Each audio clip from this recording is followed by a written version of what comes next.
ముందే నువ్వు ఆయన గాయాలు ఏం చేస్తాడు?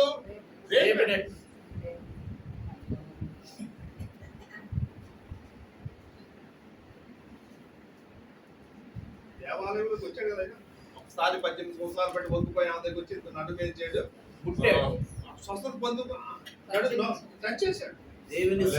ఆ వంగిపోయి నడుము ఏమైంది?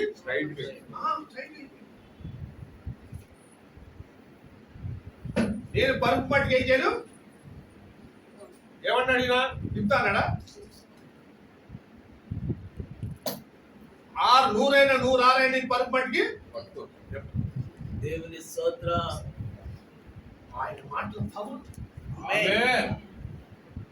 38 సంవత్సరాలు బట్టి అదే పరుపు మీద అన్ని చేసినా కూడా ఈయన ఆ మాట చెప్పుకునే పరుపు కూడా ఏమైపోయింది? రూపాంతరం మారిపోయింది.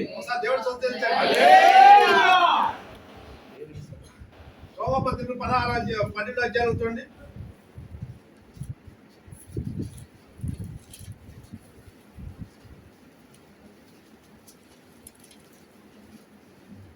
మాటలోకి వచ్చాను చెప్పండి.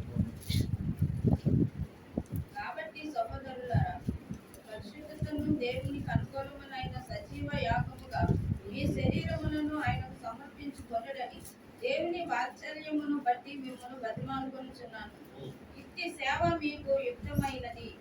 మీరు ఈ లోక మర్యాదను అనుసరింపక ఉత్తమమును అనుకూలమును సంపూర్ణమునై ఉన్న దేవుని చిత్తమేదో పరీక్షించి తెలుసుకొనున్నట్లు మీ మనసు మారి నూతన మగుట వలన రూపాంతరము పొందుడి.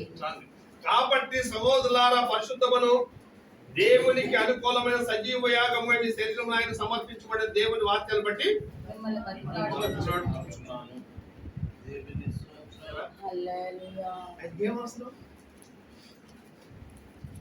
ఆయనకి ఏమవసరం అండి?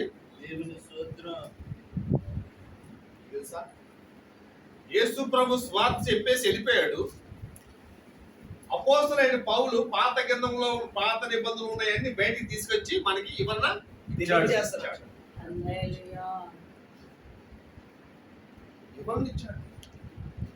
ఆ ఇవ్వను లేకపోతే మనం దేవుని స్తోత్రం.